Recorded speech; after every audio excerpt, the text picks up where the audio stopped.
नमस्ते दोस्तों, आज हम लोग बात करेंगे जनसंख्या संगठन के बारे में, जो कि 12वीं के अध्याय 3 का चैप्टर है।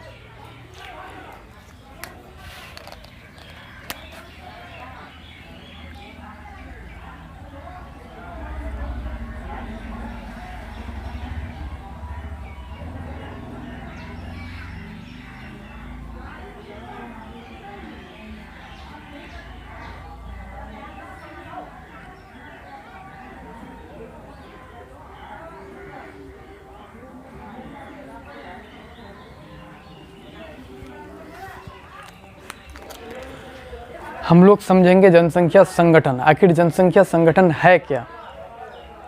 तो हम लोग जनसंख्या संगठन को समझने से पहले समझेंगे संगठन के बारे में। आखिर संगठन क्या है? तो संगठन किसी चीज़ का संग्रह अर्थात जो है उसमें जो विशेषताएं हैं जिनके द्वारा उनको पृथक किया जा सकता है। जैसे उदाहरण के तौर पर अगर हम बोल दें खाना पीना, भोजन के बारे में, अगर किसी को खाना परोसा जाता है तो उस भोजन में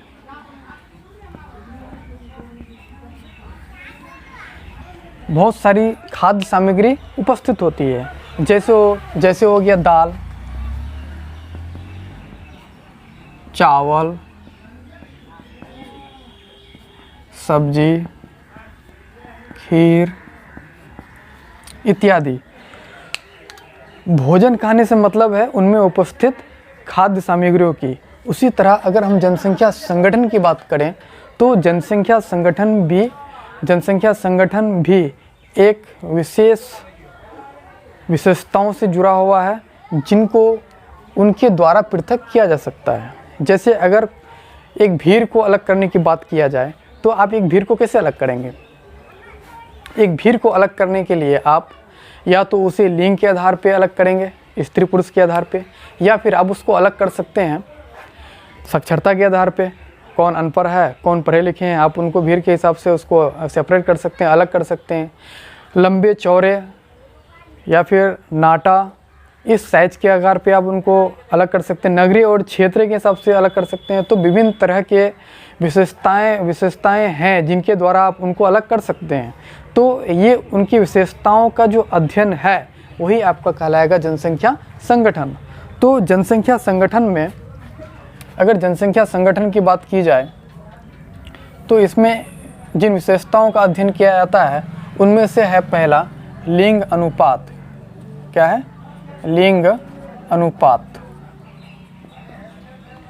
लिंग अनुपात। लिंग अनुपात कहने का तात्पर्य है कि स्त्री और पुरुषों की संख्या से, अर्थात उनके दोनों के अनुपात को ही क्या कहा जाता है? लिंग अनुपात कहा जाता है। इनके मापन के तरीके अलग अलग हैं। विदेशों में अलग तरीके से मापे जाते हैं और भारत जैसे देशों में, एशियाई देशों में अलग से मापे जाते हैं। जैसे अगर हम बात करें विदेशों में, तो विदेशों में जो होता है ये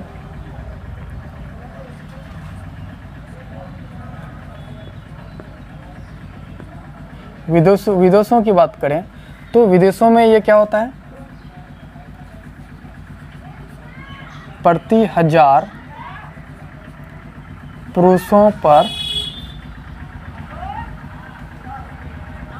स्त्रियों की संख्या, प्रति 1000 पुरुषों पर स्त्रियों की संख्या। जबकि अगर भारत का बात किया जाए तो भारत में क्या होता है? प्रति 1000 स्त्रियों पर पुरुषों की संख्या, पुरुषों की संख्या। तो ये जो है अलग अलग मापने के तरीके हैं। विदेशों में प्रति 1000 पुरुषों पर स्त्रियों की संख्या मापी जाती है, जबकि भारत में जो है प्रति 1000 स्त्रियों पर पुरुषों की जनसंख्या मापी जाती है। अब हम इनके दूसरी विशेषताओं की बात करेंगे जिसमें आते हैं आयु संरचना। आयु संरचना। आयु संरचना अर्थात हम किसी भी देश या पूरे विश्व की जनसंख्या को उनकी आयु के आधार पर बांट सकते हैं। वैसे भी सभी को पता होगा कि प्रत्येक चीज़ का जो है वो 3 आधार या फिर 3 वर्गों में बांटा जाता है मुख्य तौर पे। जैसे एक तो सबसे ऊपर का हो गया, एक बीच का हो गया, एक सबसे नीचे स्तर का हो गया। उसी प्रकार हम आयु में भी क्या करेंगे, 3 वर्गों में इसको विभाजित करेंगे। ये 3 वर्गों में विभाजित होता है। जैसे 0 से 14 वर्ष, ये जो कहलाएगा आपका बाल अवस्था कहलाएगा। क्या कहलाएगा? बाल अवस्था कहलाएगा। उसी तरह 15 से 59 की बात करेंगे तो ये कहलाएगा आपका प्रौढ़ अवस्था। क्या कहलाएगा? प्रौढ़ अवस्था, या इसे हम कार्यशील जनसंख्या भी बोलते हैं। कार्यशील जनसंख्या भी कहते हैं। और 60 वर्ष या उससे अधिक, 60 वर्ष से अधिक के जो आयु वर्ग है उसको हम क्या बोल सकते हैं? एक तो हो गया बाल अवस्था, दूसरा हो गया प्रौढ़ अवस्था, और एक वृद्ध अवस्था हम बोल सकते हैं, वृद्ध अवस्था। इन तीनों की अगर बात की जाए, 0 से 14 वर्ष की आयु और 15 से 59 वर्ष की आयु और 60+ वर्ष की आयु, 0 से 14 वर्ष के जो आयु वर्ग के लोग होते हैं या बच्चे होते हैं, वो किसी न किसी तौर पे वो अपने परिवार पे या फिर अपने समाज पे आश्रित होते हैं। और उसी प्रकार अगर हम बुढ़ापे अवस्था की बात करें तो वो किसी न किसी तौर पे अपने परिवार पे आश्रित होता है या फिर देश की अर्थव्यवस्था पे आश्रित हो सकता है, हम ऐसा कह सकते हैं। जबकि अगर 15 से 59 वर्ष की आयु वर्ग की बात की जाए तो ये कार्यशील जनसंख्या है, अर्थात प्रौढ़ अवस्था है। ये जनसंख्या ऐसी जनसंख्या है जिससे देश के आर्थिक विकास को उन्नति मिलती है। किसी भी देश में अगर जनसंख्या युवा है तो आप समझ सकते हैं कि उस देश की अर्थव्यवस्था सुधर सकती है या फिर वो विकास के स्तर पर होता है। अब हम बात करेंगे जनसंख्या संगठन के तीसरी विशेषताओं के बारे में, साक्षरता।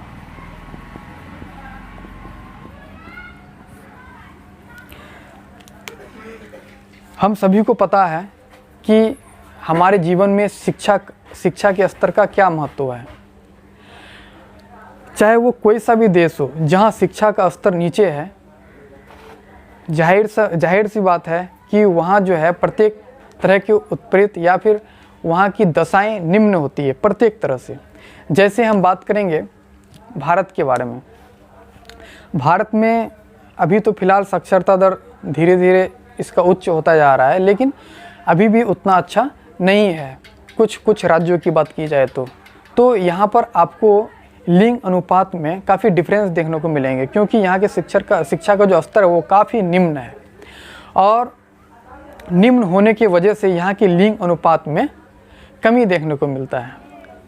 जैसे अगर बात किया जाए पूरे विश्व की, तो पूरे विश्व में 1000 पुरुषों पर 990 महिलाएं हैं।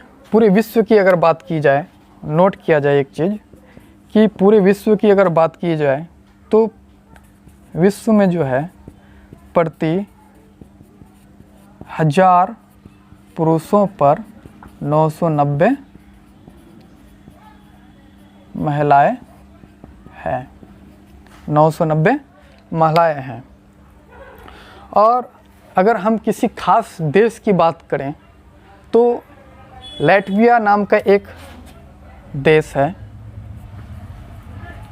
लैटविया, जहाँ प्रति 1187 स्त्रियों या फिर महिलाओं पर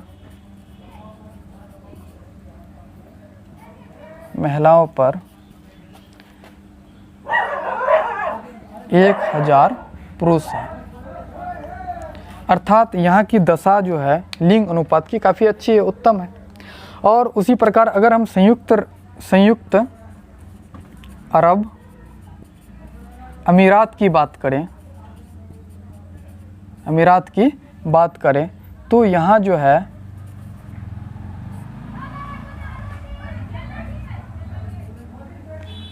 प्रति 1000 पुरुषों पर लगभग 468 महिलाएं हैं। तो इस बात से हमें पता चलता है कि जहाँ स्त्रियों की संख्या कम है तो वहाँ किसी न किसी प्रकार की जो मानसिकता है लोगों की अथवा उस देश की जो दशा है वो कहीं न कहीं उस चीज़ को बयां करती है कि यहाँ जो है किसी प्रकार की समस्या है। अर्थात हम लोग कह सकते हैं कि जहाँ भी स्त्रियों की संख्या कम है वो देश या तो विभिन्न स्टेज से गुजरता होगा, जैसे वहाँ पर लिंग भेद किया जा रहा होगा या फिर स्त्री भ्रूण हत्या किया जा रहा होगा या वहाँ की महिलाओं की आर्थिक स्थिति दयनीय होगी। इस प्रकार की बहुत सारी समस्याएं हो सकती है।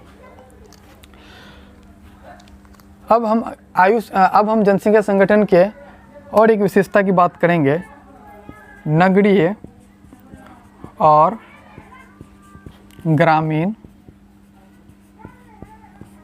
संगठन अथवा संरचना।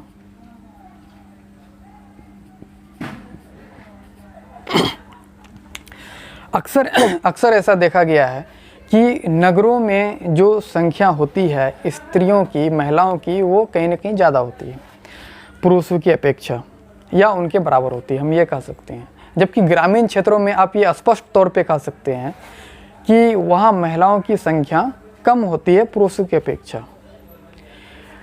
जैसे उदाहरण के तौर पे अगर हम यूरोप, कनाडा, अमेरिका ऐसे देशों की बात करें तो वहाँ हमें देखने को मिलेगा कि वहाँ जो लिंग अनुपात है वो बहुत अच्छा है, यानी कि पुरुषों की अपेक्षा महिलाओं की जो जनसंख्या है वो ज़्यादा मिलेगी, आपको अनुपात उनका ज़्यादा मिलेगा। क्योंकि वहाँ जो शिक्षा का स्तर है वो काफ़ी अच्छा है, वो रोज़गार से उन्मुख होते हैं, यानी कि वो बहुत सारी महिलाएं रोज़गार की ओर आकर्षित होते हैं, जिस वजह से वहाँ महिलाओं की जो है संख्या बढ़ती है या किसी उसकी दशा जो है, रहन सहन की दशा, वो बहुत अच्छे होते हैं। तो इस तरह से वहाँ जो है महिलाओं की जनसंख्या में वृद्धि देखा जाता है। और खासकर विदेशों में, अर्थात हम उन देशों की बात करें जैसे यूरोप हो गया, उत्तरी अमेरिका हो गया, कनाडा हो गया, रूस हो गया, इन देशों में जो है महिलाएं ज़्यादातर रोजगार करती है और इसलिए उसको नगरों की ओर पलायन करना पड़ता है या प्रवास करती है। जबकि वहीं हम अगर भारत का बात करें तो भारत में जो है ज़्यादातर महिलाएं वो आपके घर में रहती है, अर्थात गांव में रहती है, ग्रामीण क्षेत्रों में रहती है, इसलिए उसकी जो संलग्नता है या वो जो कार्य में जुड़ी रहती है उनका प्राथमिक कार्य में ज़्यादा रुचि होता है या फिर प्राथमिक कार्यों में वो ज़्यादा जुड़े हुए रहते हैं। जैसे कृषि के क्षेत्र में हो गया या फिर आपका घरेलू उद्योग में हो गया, इस तरह के कार्य में ज़्यादा लगे हुए होते हैं। तो हम कह सकते हैं कि ग्रामीण क्षेत्रों में महिलाएं जो है प्राथमिक क्षेत्र में ज़्यादा कार्यरत होती है, ज़्यादा संलग्न होती है, और पुरुष वो नगरों की ओर पलायन करते हुए हमें नज़र आते हैं। जैसे कि बिहार की बात की जाए या उत्तर प्रदेश की बात की जाए तो यहाँ की ज़्यादातर जनसंख्या वो नगरों की ओर पलायन करती है। इसका एक मुख्य वजह ये हो सकता है कि या तो वो रोज़गार के लिए जाता होगा या फिर बहुत सारे लोग ऐसे हैं जो जलवायु को लेकर जाते होंगे या शिक्षा के स्तर को लेकर जाते होंगे या अपनी जो व्यावसायिक सुविधा है या फिर वो अपनी सुविधा की वजह से वहाँ जाता होगा।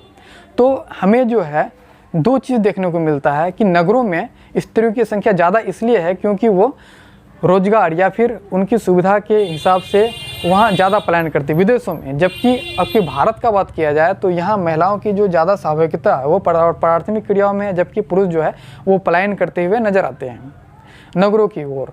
तो ये दोनों डिफरेंस है ग्रामीण और नगरीय संगठन में। और एक बात कि हमें जो आयु वर्ग संरचना में असंतुलन नज़र आता है, उनका सबसे प्रमुख कारण क्या हो सकता है? यानी कि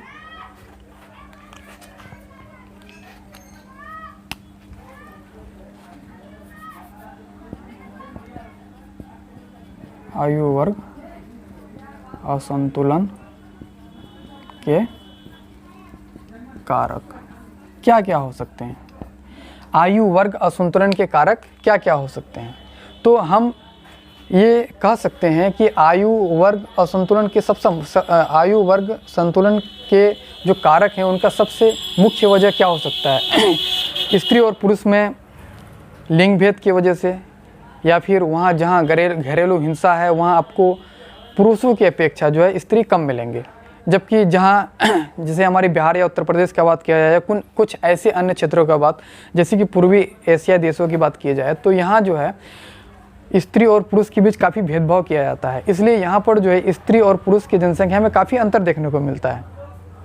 उसी प्रकार आयु वर्ग असंतुलन के कारक जो हैं वो आपका यहाँ की आर्थिक स्थिति में दयनीयता की वजह से भी हो सकता है। तो ये सभी प्रमुख कारण हैं।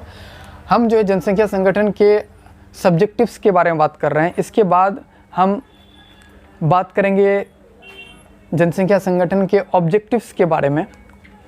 तो भाइयों, आप लोग अधिक से अधिक सपोर्ट कीजिए, और जहाँ पर नहीं समझ में आए आप लोग हमें कमेंट करके बता सकते हैं, और कोई टॉपिक अगर समझ में नहीं आ रहे हैं तो आप हमें कमेंट में लिख सकते हैं। मैं कोशिश करूँगा कि अच्छा से अच्छा समझा सकूँ। आज के लिए इतना ही। जय हिंद, जय भारत, जय बिहार।